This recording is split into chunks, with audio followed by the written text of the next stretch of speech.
Good evening, everybody, and welcome to the Brian Kelly Radio Show, live from O'Rourke's Public House. Nice road week crowd here on hand. If you're driving around and just listening, we do have a few seats available. If you come out, you'll not only get to meet the offensive brain trust behind the quarterbacks and Coach Mike Sanford, who, by the way, also played quarterback at nearby Penn High School, so he's a local young man as well. You'll also get to meet all four quarterbacks, and there's plenty of parking across the street, and a lot of people don't realize parking at Eddy Street Commons is now free for the first 2 hours. So if you're a skinflint like me, you can still park for free. You don't have to worry about paying to park. But we've got a great crowd here tonight. Irish getting ready to take on Temple. Notre Dame 6-1, ranked 9th in the country, back in the top 10.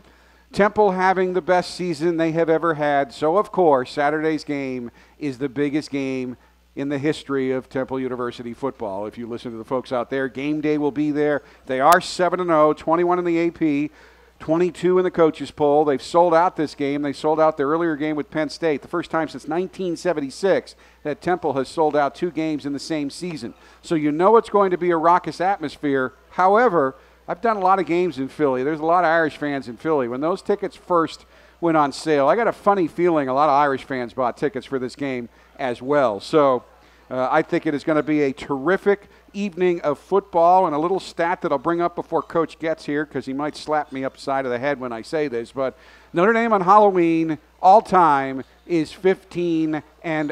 Notre Dame has never lost on Halloween, so apparently they don't even need to show up. No, they have a very good team. They have to play very, very well. Now, tonight's Brian Kelly Radio Show is brought to you by TireRack.com. And while we're talking running, passing, and kicking, the experts at Tire Rack have cornering, traction, and performance of a different kind on their minds. That's why you'll be able to find exactly the tires that you need when you need them. TireRack.com. Find, deliver, and install. All of our audience questions tonight will also be presented by the experts at TireRack.com. And if you do submit a question, and you can also submit them via the Internet, unfortunately, Internet folks are not eligible for our prizes, but we do have prizes to give away to anybody who submits a question if your name is picked. And we have a bunch of questions so far. We're soliciting more. Coach is on his way. He has just made it on over. Surprising amount of traffic on campus tonight. There is a big event in the North Dome of the Joyce Center, which probably delayed Coach a little bit. But he is here, and he just had a very interesting press conference answering many of the questions that I know that you have already submitted to us. So Coach is coming in right now. So, ladies and gentlemen, please welcome the head coach of the Fighting Irish, Brian Kelly.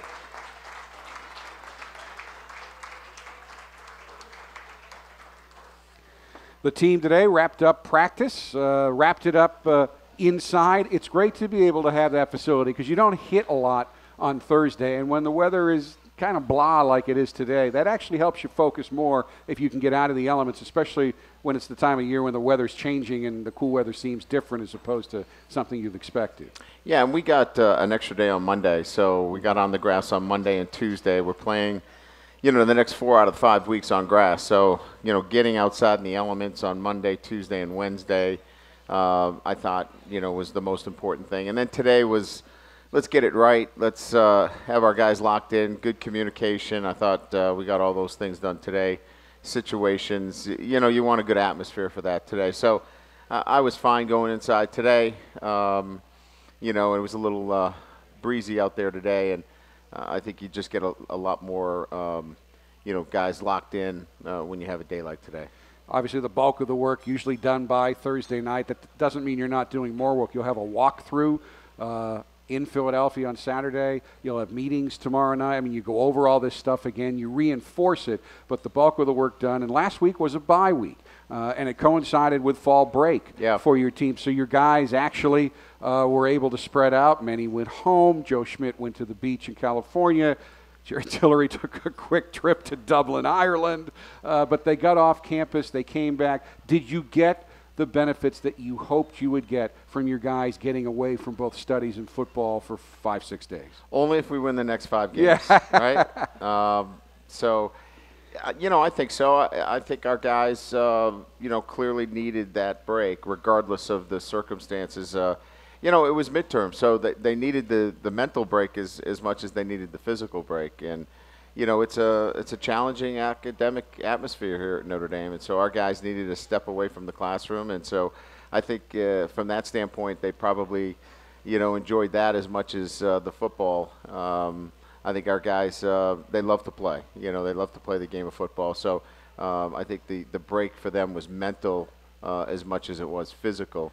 And then we got right back at it. We got to work out on Monday. We got to practice on Tuesday, Wednesday, Thursday, Friday, Saturday off. Got back in the weight room on Sunday. So they got a little bit of a break, but we kept them active as well. When you have a break like that, when they come back, is there a little bit of rustiness, or is there a little bit more energy because they've been able to rest up a bit? Well, I think there's a little bit of rust that you have to get off the guys on, and that's why that Monday practice is an important one, and it's a good way to kind of set the tone for the rest of the week, and we certainly did that. And getting them moving, getting them back into football movement is important on that first day before you really kind of drill into, your game plan preparation. So I thought we did that on Monday, and the guys have really responded. I thought today was our best practice. Probably all time, certainly in recent history, it's the best season Temple football has had. And you have a little experience at turning programs around and raising them to new heights, unprecedented heights, most recently at Cincinnati, probably one of the reasons you're sitting next to me right now. So you know what Coach Rue's going through. You know what Temple's going through. Does that help you prepare your team for what they need to be ready for?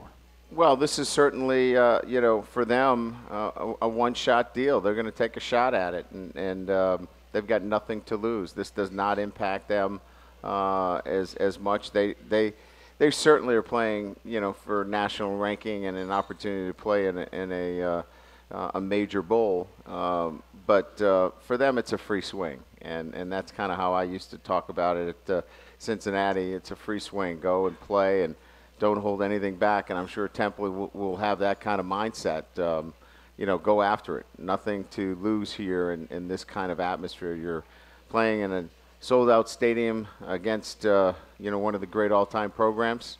Let it go. Swing from the hip, and I'm sure that Temple will do that. They've been very productive on offense. They have a very good running back, one of the top running backs in the country. But where they're really stellar is defense, top 10 in 3 key categories. Is that a little more concerning with an upstart team when they're doing it with defense as opposed to doing it with offense? Well, I think, what's more impressive about this team is just they're well coached, in all areas, offense, defense, and special teams. And, I think their schemes are sound. I think what they do is they fit their offense with their defense in terms of, they're not giving up big plays defensively. They're taking the ball away. They're very opportunistic. Offensively, very conservative, but yet, they can strike, with a very effective offense that features multiple offensive, personnel groupings. Very good running game. They're well coached, very smart football team, and that's what scares you the most because they're going to be there, and they've shown that they're in every game going into the fourth quarter with a chance to win, and that's what you preach. Give me a chance to win it in the fourth quarter, and they've done their share of winning in the fourth quarter. That's the challenge we'll have. We'll have to stay on top of things each and every play because this group's not going to go away. Now, athletically, they probably are not your equal, although they're very good. But talk about the attributes that they have or teams in that situation have. Good teams that may not have been ranked highly in the recruiting rankings but turn out to be great teams. Well, they've got 20 out of 22 starters that are juniors and seniors, so it's a veteran football team. And they've come together through this. In other words, this is a team that has grown together, have gone through the ups and downs together, and now are winning together. So it's a very close team. They've overcome adversity together, and again, it's a veteran football team. You don't see freshmen on this team. You don't see very many sophomores. This is, fourth-year juniors, fifth-year seniors, a veteran football team. But this is what you've worked very hard to be.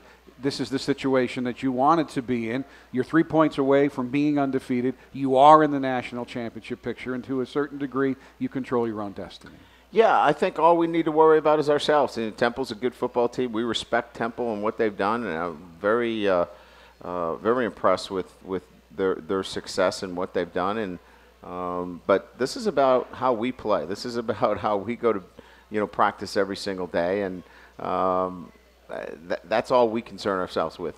We got another day tomorrow that we have to prepare for, and that's what we're worried about. And so I think really our focus needs to be on each and every day, and then we got to play well on Saturdays. I mean, you got to pass the test. You can't just study for it. And boy, you really studied hard this week, and then not play well on Saturday. We got to go out and make plays, execute, and do all those things. And if we do, we're a pretty good football team. I mean, we have playmakers on offense. We've got playmakers on defense. This is a really good football team that we have here at Notre Dame. And then prepare the right way and go play on Saturday. And we have 4 young men who will all play an important role on Saturday, whether they see the field or not. And we're going to introduce you to Notre Dame's 4 quarterbacks and their position coach and offensive coordinator right after this timeout on the Brian Kelly Radio Show, live from O'Rourke's Public House. We are back on the Brian Kelly Radio Show, live from O'Rourke's Public House. This is something we could practice, but I think we pulled it off fairly well. Getting 5 guys up here with their mics on, in position, and in a way where we'll actually be able to hear him. So please welcome Deshaun Kaiser. How you guys doing? Montgomery Van Gorder. Brandon Wimbush. Malik Zaire. And Mike Sanford, their coach. Guys, thanks for taking some time to be out here. Now, this is where I usually open it by asking you lots of questions, but since we have this wonderful representative here, I don't know, did you know that he played quarterback at Penn High School, which is just in the next town over here? I heard he was a legend. Not a lot of stats to show for it. No, but I know you competed hard. Was it hard for you where you live when you're a coach's son or a member of a coach's family is determined where dad is working? So dad got another job somewhere else, and you had to leave after your junior year. Was that hard for you? It was, especially when you start along the path. And you think that this is where you're going to end up, and had to change it up. Had an audible there going into my senior year, and it ended up working out really well. But 2 moves going into your sophomore year at high school, it's a little challenging, and didn't really see the field until my senior year, and was able to go on and play for Boise State from that, which was great. Now, you guys, all these guys up here certainly know about moving and changing and situations changing. So rather than have you start with the current starter right now, let's start with the guy who started the season. And why don't you go down the line here and talk to me about the attributes and how these guys are doing and how they're improving and what you see down the road for them. Let's start with Malik. Well, Malik came out obviously against Texas, which has turned out to be a really good football team, and put together one of the greatest performances that a quarterback's had, and really started out on fire for us and set the tone for what we wanted to do this season. And we're really proud of the work that he put in. I don't know that there was somebody put more work into going into a season than Malik has done for us. And, I think that's why it hurt so bad, for all of us, for him in particular, but what happened in the Virginia game. But the thing that I'm really proud about him going forward, and we really saw it this week, is he's completely invested, completely bought in. And, he's driving me crazy with all kinds of new play ideas this week, and he's all in. So, we're really proud of Malik and can't wait to get him back as part of the Red Army, healthy. And I don't think you've forgotten, folks, but not only was he the MVP of the victory over LSU in the Music City Bowl, but his debut in Notre Dame Stadium, one of the greatest of any debut of any Notre Dame quarterback, 19-22, 313 yards, 3 touchdowns, no interceptions. And then against Virginia, 66-yard touchdown pass to Will Fuller that gave Notre Dame the lead back in the seesaw game before he went down. And I know you right now, when you went down, there was no bigger supporter of this guy than you. Yeah, no doubt. I think that being a part of the Red Army, it's a brotherhood. So things happen in football, and that's just the way it goes. But I think what lasts forever is the relationships that we have on this Red Army team. And we can't control everything that happens, but the things we can control are our effort and attitude, and my support for Deshaun and for the rest of the guys to continue to do the things that Coach Sanford and Coach Kelly asked of us at a high level. And and somebody next man in has to step up. He definitely did that, and he's doing that, and he's doing well. And so I'm just here to support and do all I can to help the team win. When a program really starts to roll, this is the kind of talent you end up with at many positions, including quarterback, guys who are very, very good and guys who aren't afraid to compete, because it's easy to look for a place where there's nobody else who's any good because you're going to play all the time.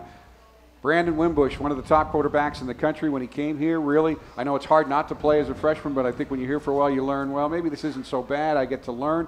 But now you have had to play, and you have to be ready to be the next man in. How has that changed? And again, folks, you can watch here. We have highlights of all these guys as we talk about them. How has that changed this season for you, how you approach it, and how much have you had to accelerate your learning curve, knowing right now that if, heaven forbid, anything would happen to Deshaun, that you're the next guy in? Yeah. I mean, for me, this process is a big learning. I'm taking it as a learning tool for me. And being behind guys like Deshaun and Malik, they've done an excellent job of helping me out throughout this whole journey so far. And I couldn't be more blessed to have these guys help me along. And I do know that when you got in against UMass, you might remember his first pass, just a 50-yard bomb down the right sideline that Will Fuller almost made a spectacular catch. In the old days, when we didn't have replay, it was catch. But the catch overturned it. So then you threw a touchdown pass, and that got pulled back by a penalty. So you said, what the heck, I'll just run it in. You had a 58-yard touchdown run, 92 yards and 4 carries. And I know when he got in, nobody was a bigger supporter of him than you. Yeah, definitely. Brandon's been right by our side, Malik and I, since day one this season, and he's putting in just as much effort and as much, sweat and tears out in the field as Malik and I, and Malik and I were in a position last year where we were getting pulled along by Everett, and now we're in a position now where we're trying to pull along guys like Brandon, and he has one of the livest arms, and he's very talented with his feet. And we know that as long as, we're developing our guys and we're making sure we're the best room, from Brandon to Gummy to Malik and myself, that there's never going to be a position in this season where the quarterback position is not going to come out successful. Now, Mike, how has he responded? Because the thing is, there's only so much time. And in the spring, it was Everett and Malik. Then Everett's out of the picture. So then it's Deshaun and Malik.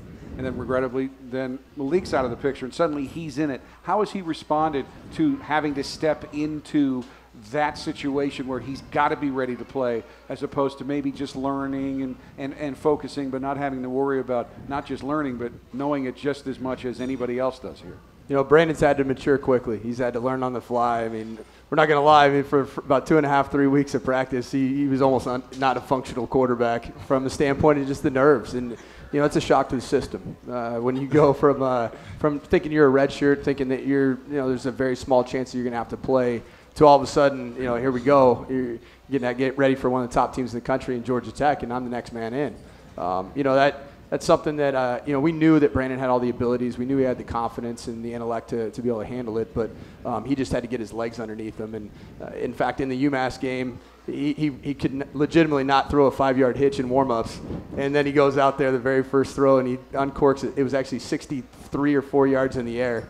And I got on the phone with him afterwards. I said, "Hey, you can throw the ball, Brandon. Let's remember that, And he's it's every week he's getting better.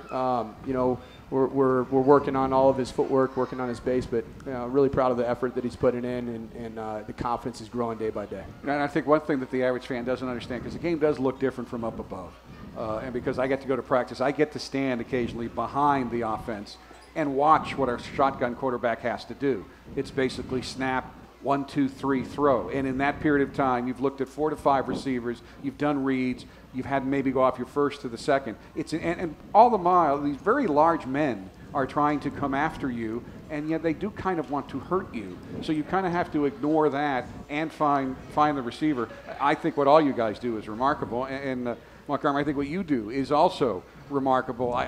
We can't show what you do during games because he's the guy that's signaling in the plays, and we don't want to put that on video. But Coach's son, you were a captain of both your basketball and football teams in high school. You're Brian Van Gorder's son. Talk about what your job entails, because probably you talk to Coach Kelly maybe more than certainly during games anybody else does.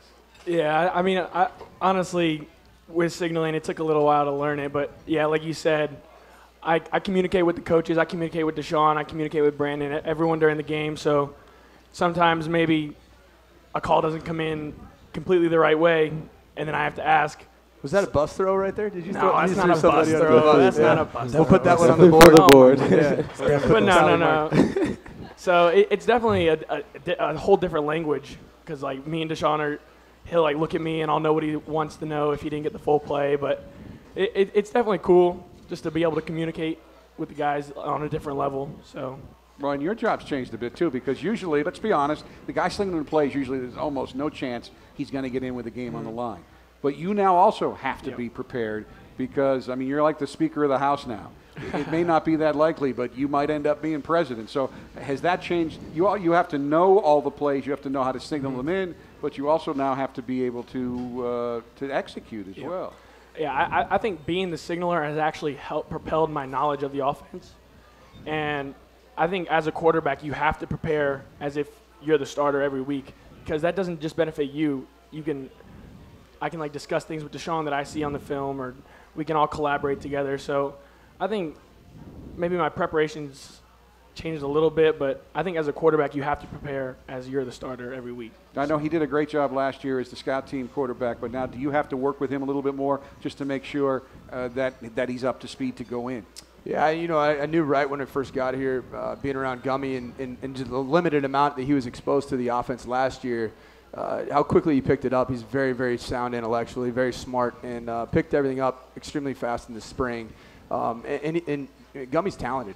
He can spin it around dang well. And, one thing that Deshaun just talked about is we want to be known as the deepest quarterback room from top to bottom. And, I think that, what Gummy's done this year in preparation and his improvement, it really speaks to this room, this whole group, not just to who's out there taking the lion's share of the snaps. So, we'd feel confident with Gummy going out there and cutting it loose for us. I've always thought the best thing to be in life would be to be rich and anonymous.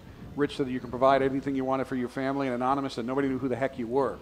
You kind of went from anonymous before the Virginia game to the big man on campus, and I know we talked a little bit about it.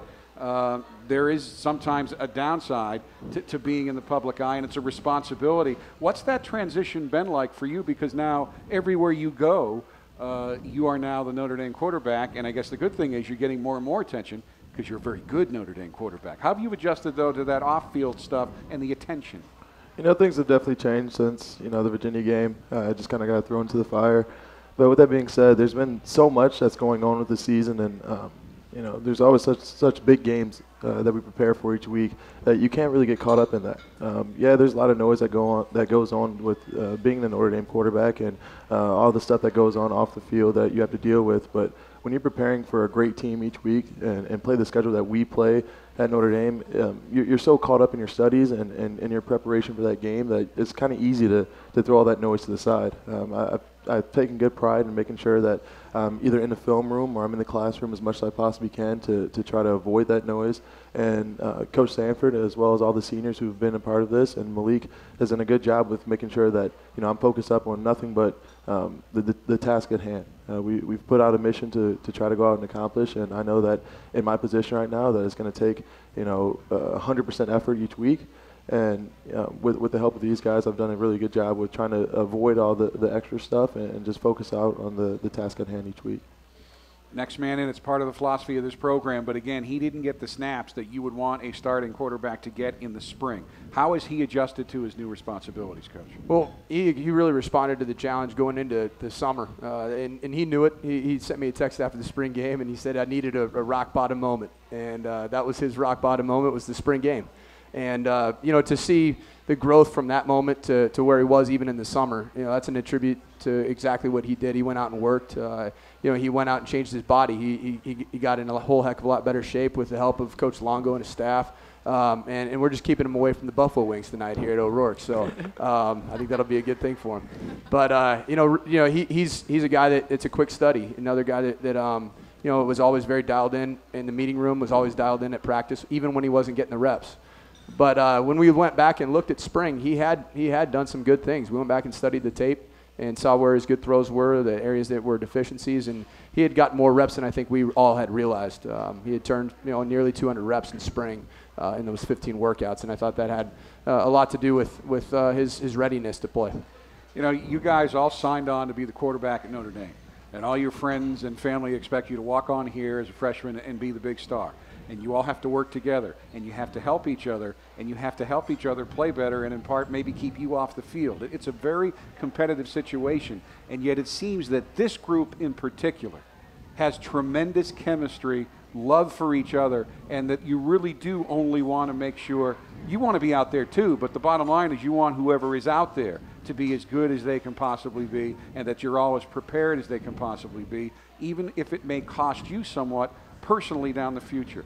Where does that come from any of you guys? Where's that chemistry come from? Well, me and Deshaun took a lot of road trips going back to last year and going through the situation that I was going through trying to find a space on the team to get some plays in.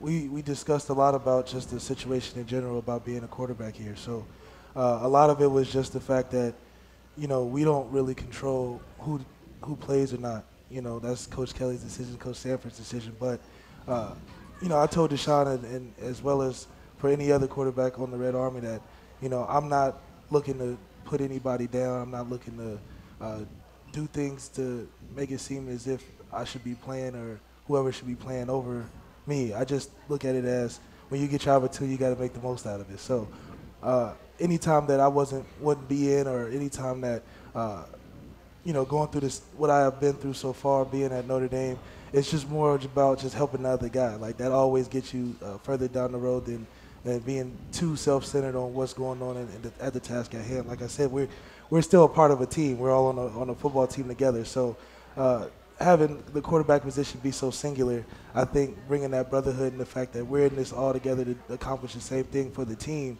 and keeping the team in mind has helped us remain strong as a Red Army, and as well as individually, because we know it's not about trying to convey a message that they should be playing over somebody else. Is about taking advantage of opportunity and being the best that you can be. And to piggyback off that, when you choose to come to Notre Dame, not only do you choose to go to a great academic school to play good football, we all have the intentions of winning a national championship. And we kind of understand that no matter who's out there, we're a part of the team is going to end up with a ring. And we all kind of have different characteristics and different attributes that go into the team that we all understand is going to eventually lead to possibly getting to that ultimate goal, whether it be Malik's experience from last year or, Gummy's the first one who's on top of us when we're making a mistake. He holds us accountable like crazy. And to have Brandon step in this year and be a fresh mind and to help us, Malik and I, master our crafts by teaching him, the things that we go through is something that people don't even notice. He's learning new things each week. Coach Kelly will come in and he'll throw in a play at you from 2 years ago that he just expects us all to know. And Malik might know it. He relays it to me. I relay it to Brandon. And all of a sudden we all understand it in a new different way. And we just all understand that it's going to take this whole group to reach the goals that we set out in front of us. And with that being said, it's always going to be a competition out on the field. But off the field, we know that it's going to take us all to eventually get to the goals we want to get to. I mean, one of the things I've learned in 34 years here is you really only need 1 year. You need one good year at Notre Dame, but it's hard for young people, and all of us were young ones, very impatient. I would sit there and go, I'm better than that guy in the anchor chair. Why the heck don't I have that job? I think Coach Kelly put it best, and I'd never heard it put this way, that this is a Broadway play.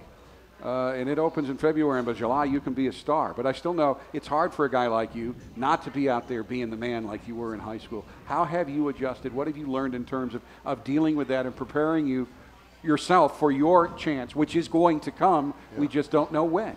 Yeah, like Gummy said, you have to prepare every week as if you're going to be a starter. But I've learned that this is a process, and I do have to be patient in some sense, but in another, I have to be, like I said, prepared every week. And when I'm in the meeting rooms, I try to take in as much as I can from these guys because, like I said, they're so smart and they're so dialed in every day and every week. And I just learned so much from these guys, and they've all been around the game for as long as I have. So they obviously know what they're talking about. And like I said, I prepare myself every week. Now, your dad being one of the most intense people I have ever been around, does that make it easier for you kind of in your role? Are you already predispositioned to take great pride and satisfaction when you contribute to success wearing a headset on the sidelines as opposed to being on the field? I don't know. I don't really look into it that much. It's cool having my dad there, but I just do whatever. I mean, the background that you have, not him being there. Oh, okay. Just okay. That you have do you have a mindset of a coach? I mean, can you take special satisfaction out of helping guys on the field through the role you have, and maybe even, and I would be the last to say that any member of this coaching staff, Coach Sanford or Tim Brock or Coach Jay, would ever make a mistake. But if you can catch something in a play call and fix it before it goes out there, does that give you special satisfaction? And are you smart enough not to point out that you did that? It really doesn't give me like special satisfaction. I'm just trying to help out the team. But Really? I mean, I don't want to throw anyone under the bus. I don't really. You already did that. I don't We're really past that by now. I don't really fix like a play. You know. I think but there's something going on behind the scenes here that we may not get to the bottom to. Did you correct somebody? Oh no, I didn't. No. But like Deshaun, Coach, what's going on? No, Gummy's just he's dialed in. One thing I'll say back to your original question.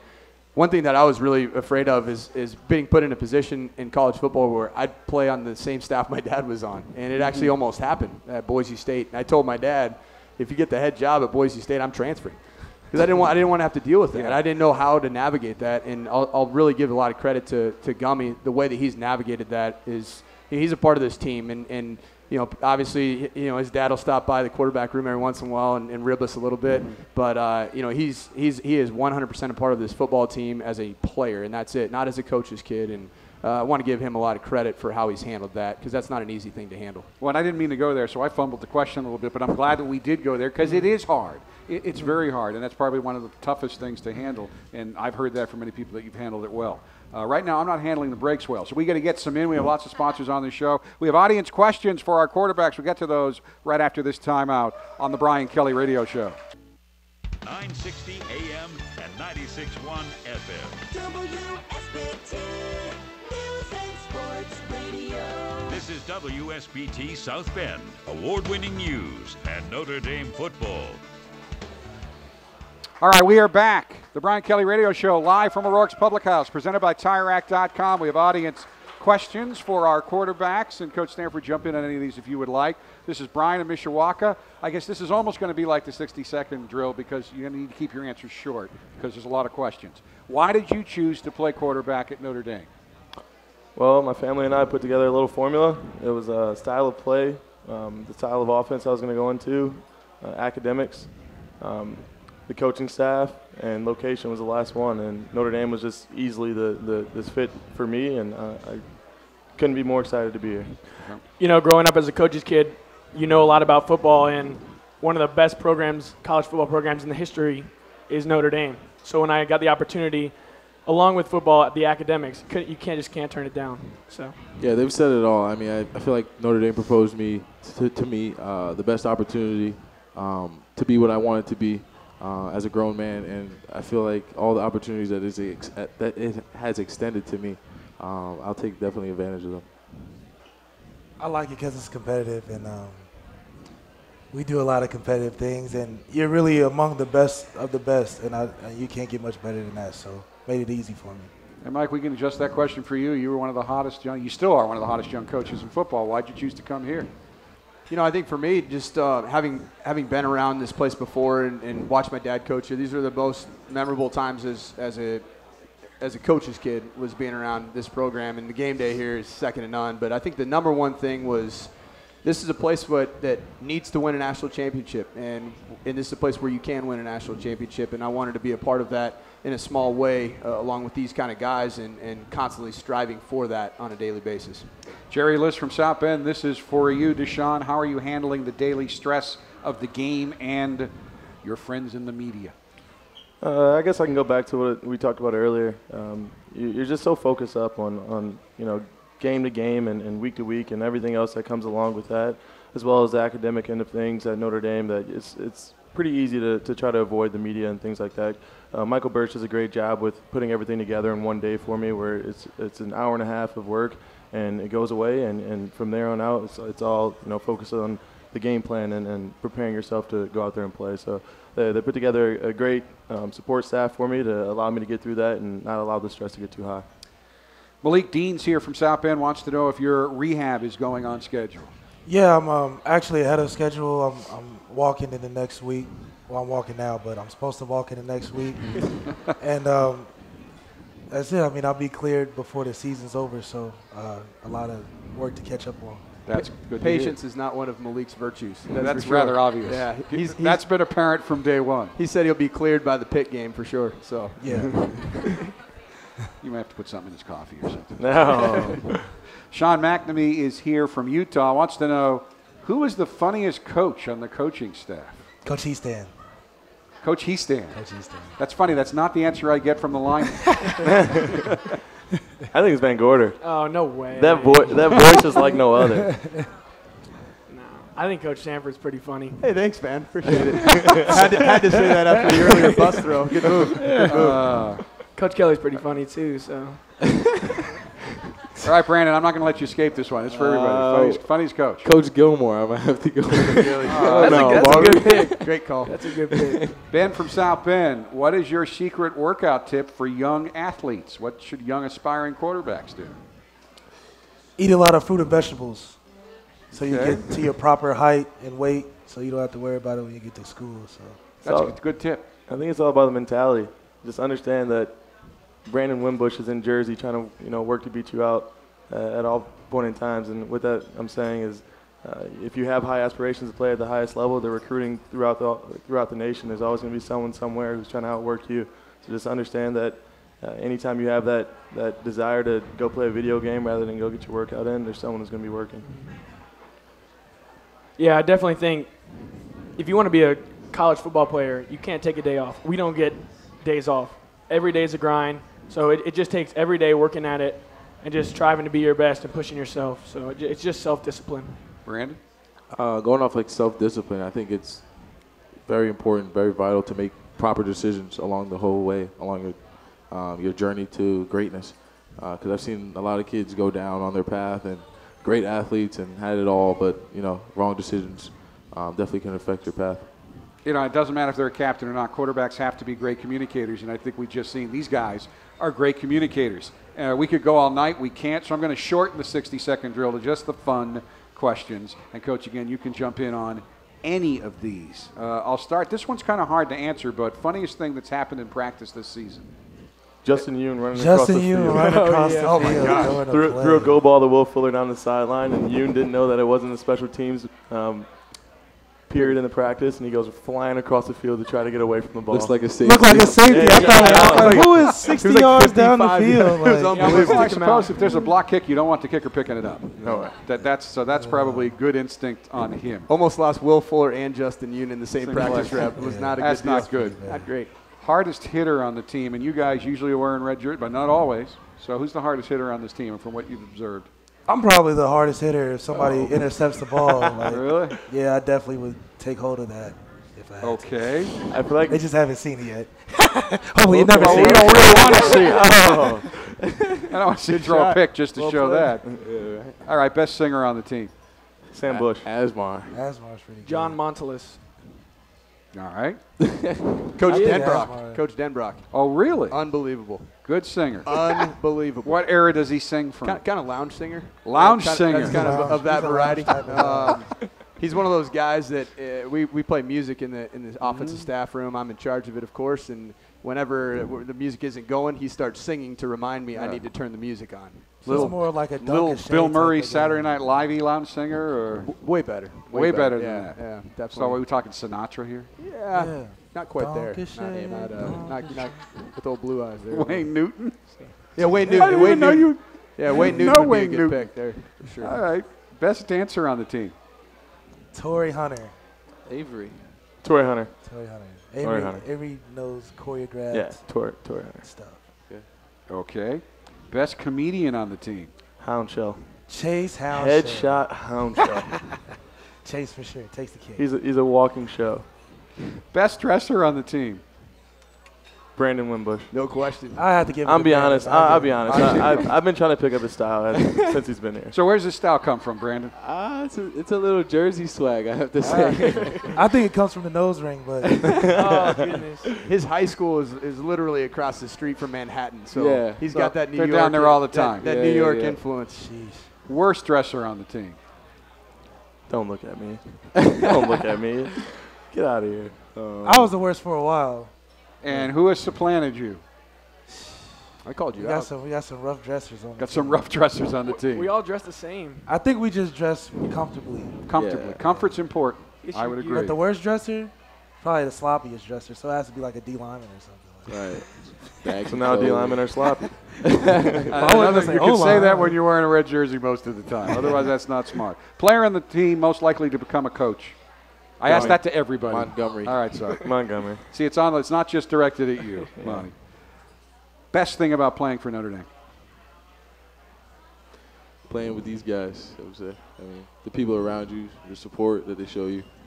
I think that we're playing everybody in the country is something that is different.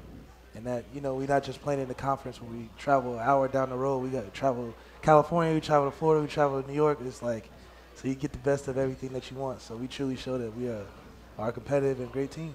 I think it's the coaching staff. Not only are they, the top of the top when it comes to the knowledge of football, but everyone out there is just a great man. Everyone is a player's coach in a way, and I feel really comfortable around any of the guys, whether it be a defensive line coach who I might say 3 words to all season. I truly feel comfortable on all the coaching staff. I think you can't deny the tradition. Like on game day when we're walking down on the walk and we turn around, you see touchdown Jesus looking at you. There's nothing like it in college football, and just to be with these guys and the relationships that we're going to create, and there's not a guy on the team that I don't like. So just the relationships that are going to last a lifetime. Well, folks, you've just been taken inside the quarterback room at Notre Dame for about 25 minutes. Little question as to why the quarterback play has been so high this season despite adversity. We'll be back with more of the Brian Kelly Radio Show right after this. Welcome back to the Brian Kelly Radio Show, live from O'Rourke's Public House.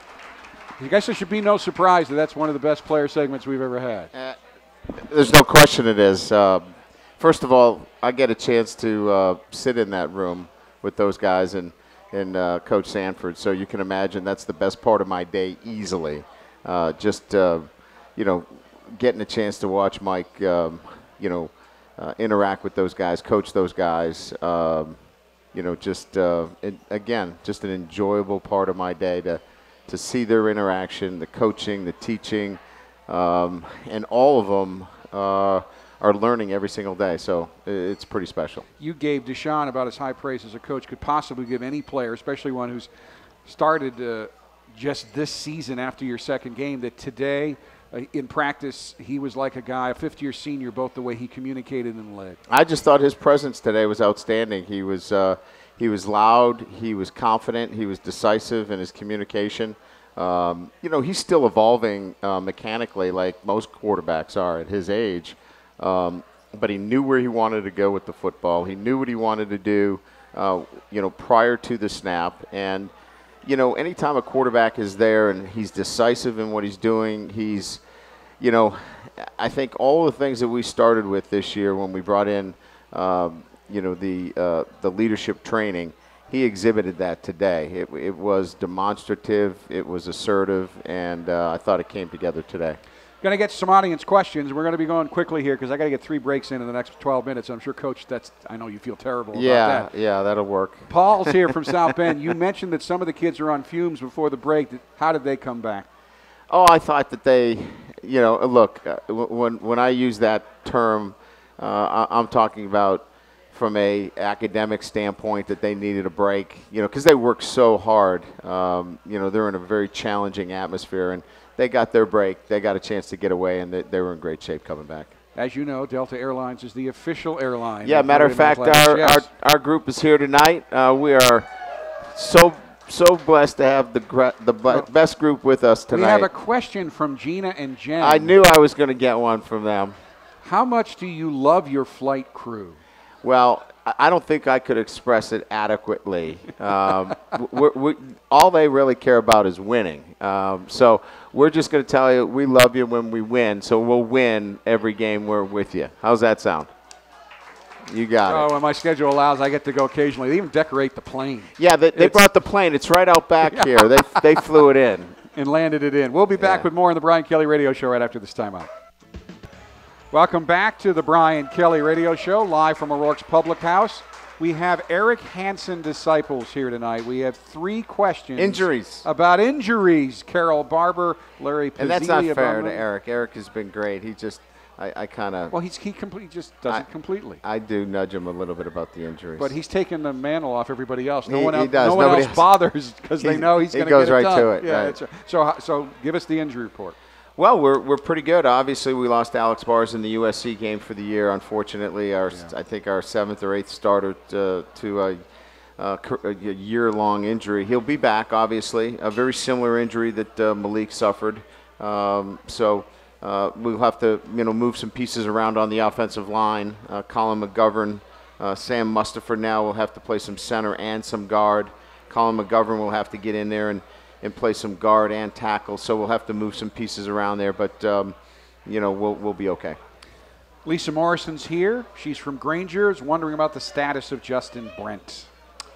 Yeah, he's at that point now where we feel like we're in pretty good shape where the running backs are. So we're probably going to redshirt him this year. And he's a great athlete, and there's nothing wrong with that. And the year makes you a better player.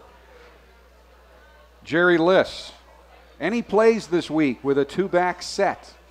Well, I mean, in terms of split backs or fullback, I mean, we do a little bit with that, with misdirection and some 2-backs. Right now I think we're 13th in the country in rushing offense, and I think we've tried to utilize our tight end and our receivers to give us as many looks in terms of running the football with misdirection. But we're not going to line up with a fullback and a tailback per se, but we will use 2 tight ends.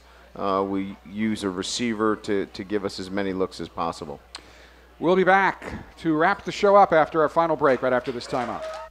We're back to wrap things up, so just give us the keys to the game against Temple, Coach. I think it's important, given the atmosphere, and we talked about Temple taking a big swing. Get off to a really good start, and then play Notre Dame football for 4 quarters. No big plays on defense. Make them earn everything, and then offensively continue down the same road, and that is, run the football effectively and give us an opportunity to get those big shot plays. Saturday night, right around 8:20, they're going to kick it off in Philadelphia. We thank you for coming out tonight. Good night, everybody, and go Irish.